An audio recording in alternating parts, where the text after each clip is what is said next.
MBS con Carmen Aristegui.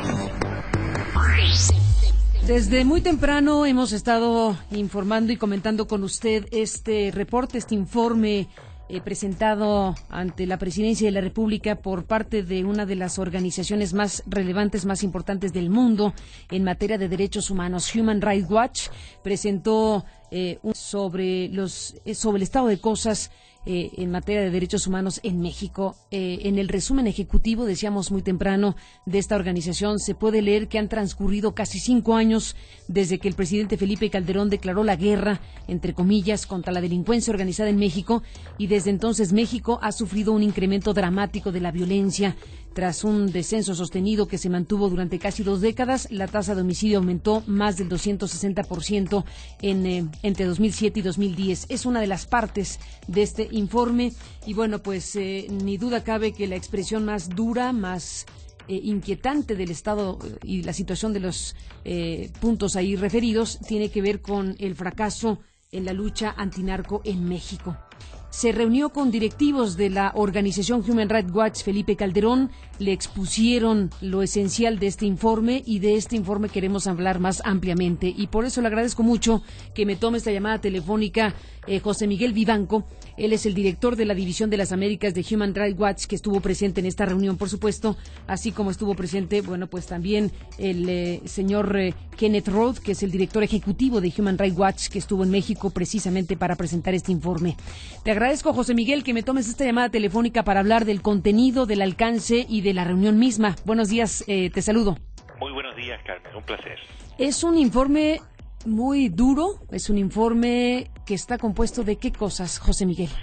Mira, nos ha tomado 2 años examinar la situación de derechos humanos en 5 estados: Baja California, Nuevo León, Guerrero, Chihuahua y Tabasco. Y en esos estados, que los escogimos, algunos del norte y otros en otras regiones, como por ejemplo Guerrero y Tabasco, para realmente examinar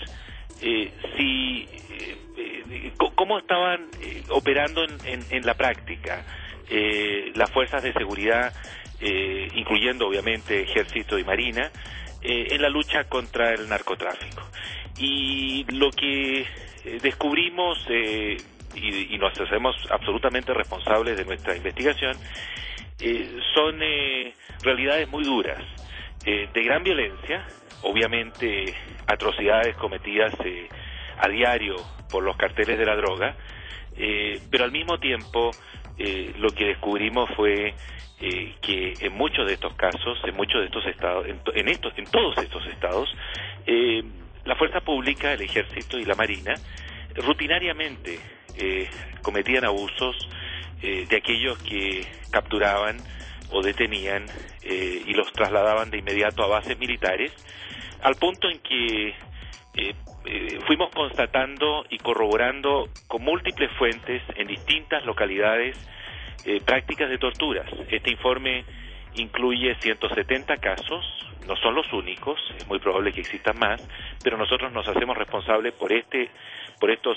170 casos de personas que han sido torturadas brutalmente, con intentos de asfixiarlos con bolsas plásticas, con electricidad en los genitales, con abusos sexuales, hechos que luego no son investigados por agentes del Ministerio Público y muchas veces les arrancan durante ese procedimiento confesiones que sirven posteriormente para el procesamiento de algunos de estas personas.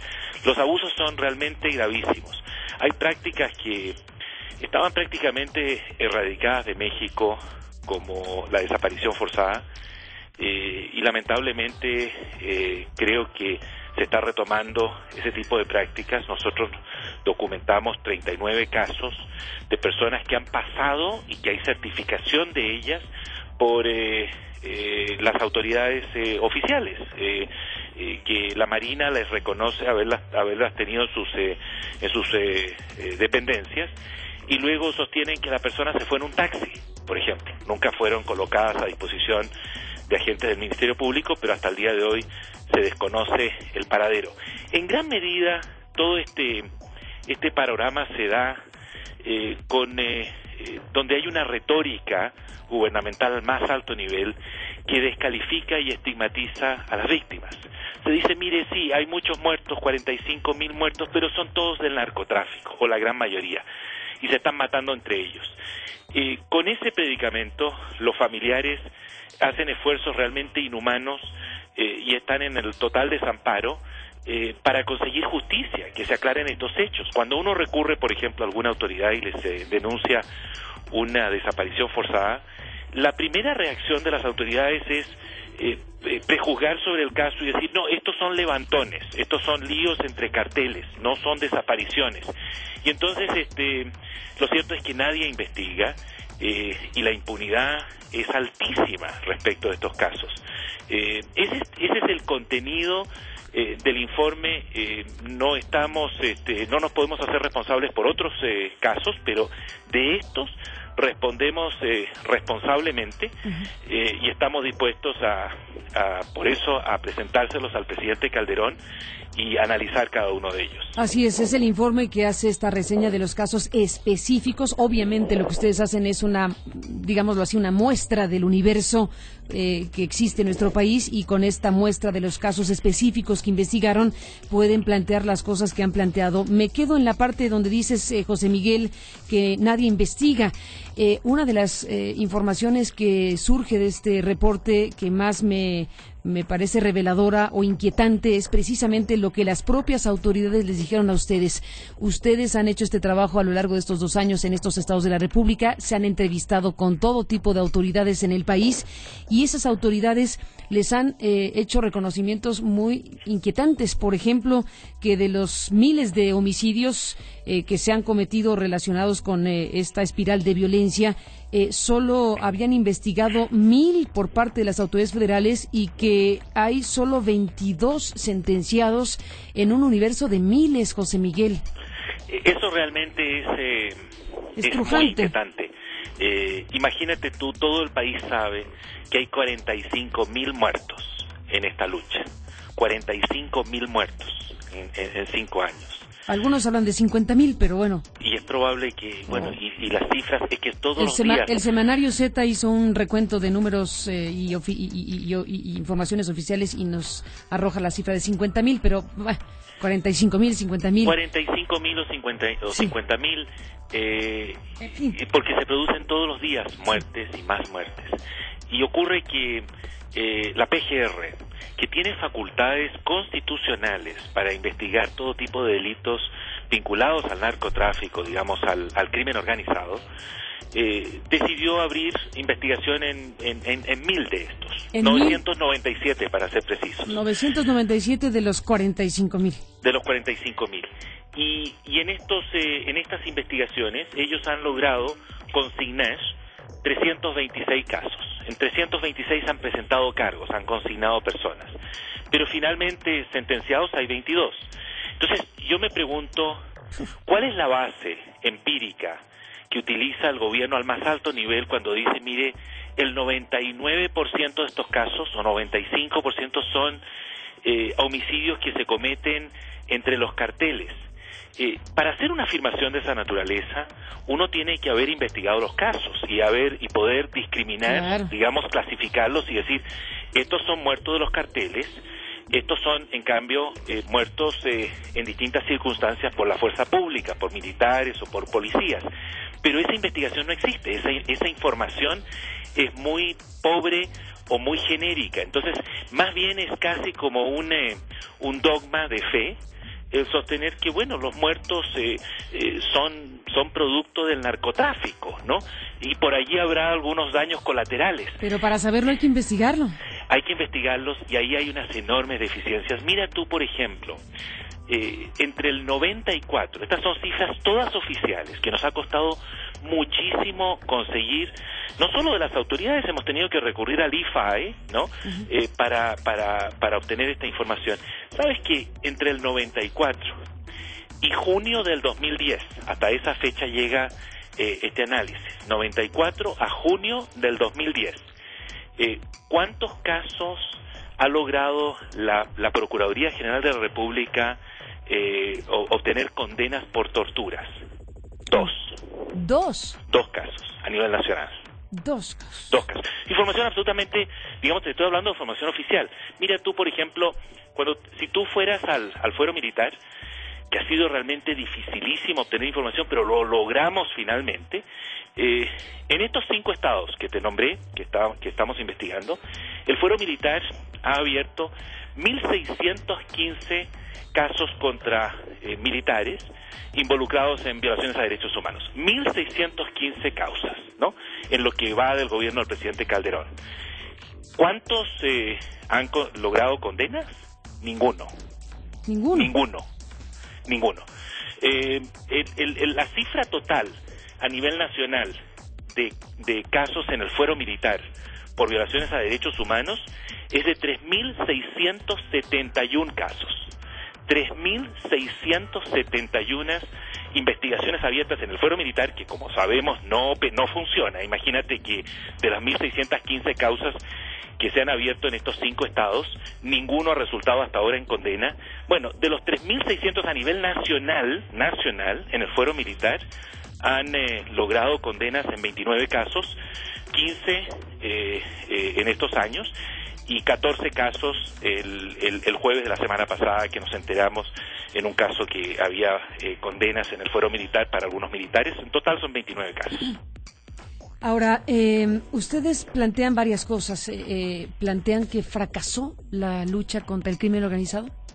Mira, lo que nosotros planteamos es que en estos años, en México, donde fíjate tú que el homicidio venía durante más de 2 décadas en descenso sostenido.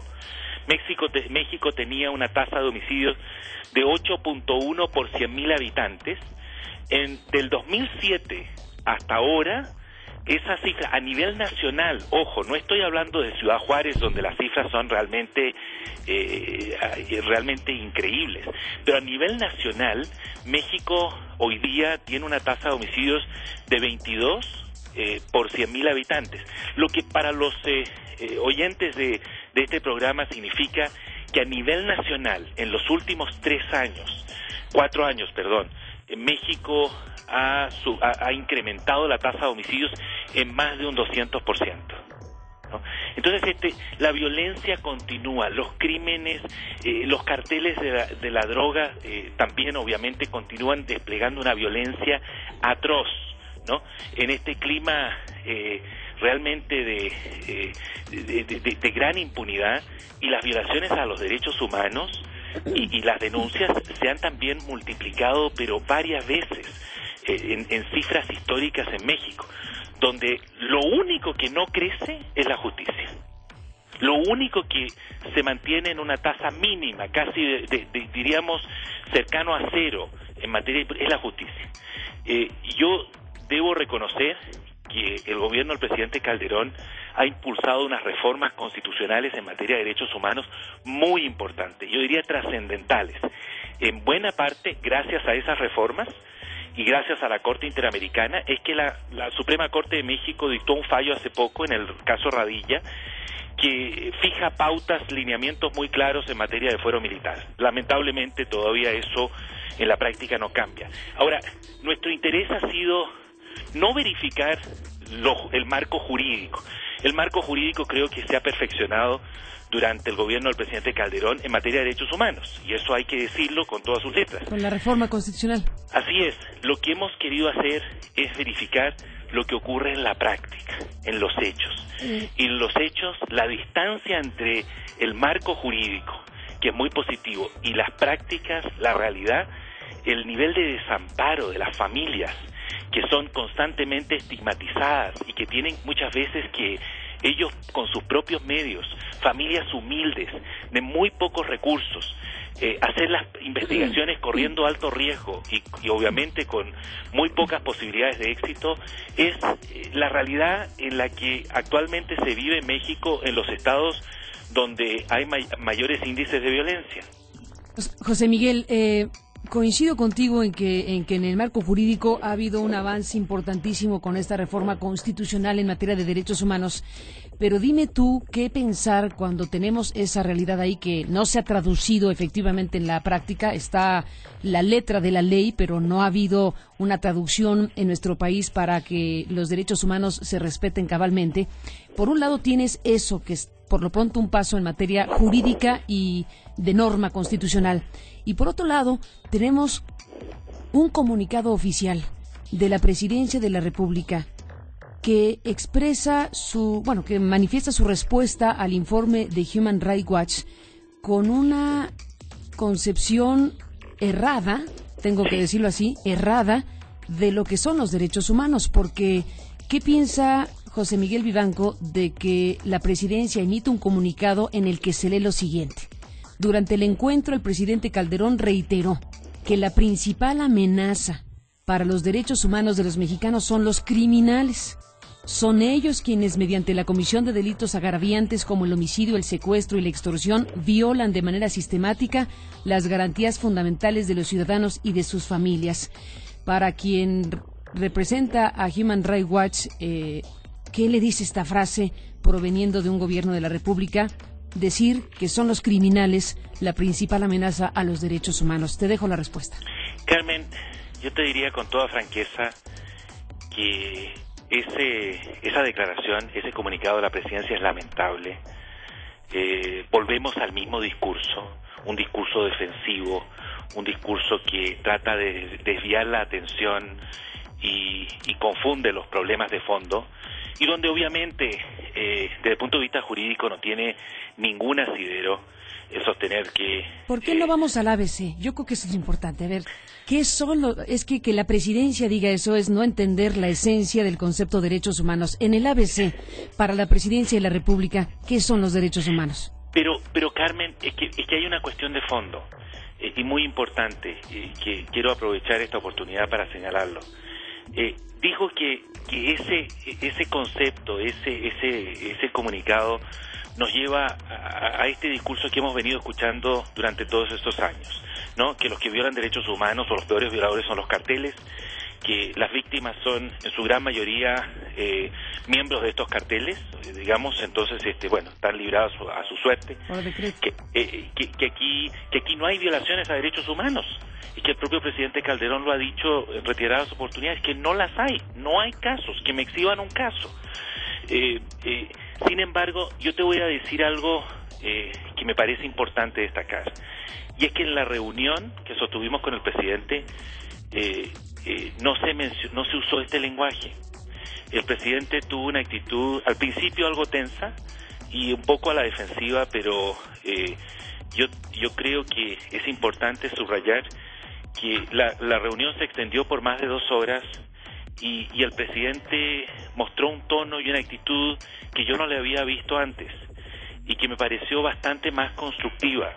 De hecho, reconoció que había violaciones a derechos humanos, nos los dijo así con todas sus letras, y no dijo, no recuerdo, y ninguno de los miembros de mi delegación recuerda que él haya dicho que los peores violadores son los carteles. Entonces, ¿quién escribió el boletín? No lo sé. El punto aquí, pregúntale tú al gobierno de México. Le preguntaremos al gobierno mexicano sobre el tema, pero es lamentable porque es volver a una retórica que no ha servido justamente para reducir la violencia y reducir abusos.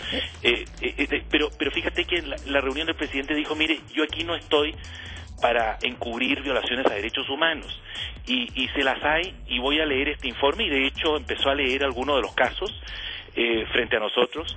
Dijo, mire, yo me comprometo a que se va a hacer una investigación a fondo y se van a aclarar estos hechos. Si ha habido violaciones, se van a sancionar a los violadores. Es más, nos ofreció en varias oportunidades crear un mecanismo de trabajo entre Human Rights Watch, entre nuestra organización y el gobierno federal, para investigar o examinar cada una de las denuncias de desapariciones, ejecuciones y torturas del informe. Y aceptamos la invitación, desde luego, porque creemos que es una gran oportunidad. Sí, de eso se trata, claro. ¿no? Entonces, el tono de la reunión y los resultados de esa reunión, cuando le dijimos al presidente, mire, uno de los más graves problemas es, en la práctica de la tortura, es el traslado habitual, frecuente, de los detenidos a bases militares, donde son objeto de todo tipo de abusos. Eso tiene que terminar.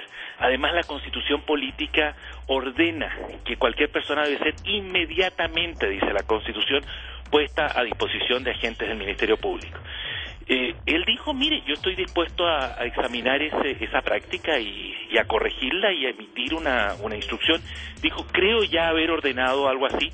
En todo caso, dijo, hay situaciones realmente excepcionales donde no hay agente del Ministerio Público cercano y lo cierto es que los problemas de seguridad son tan serios y los riesgos que toman las patrullas, digamos, los agentes al detener a un narcotraficante importante son tan altos que hay que llevarlos a un sitio seguro, y ese sitio seguro es la base militar.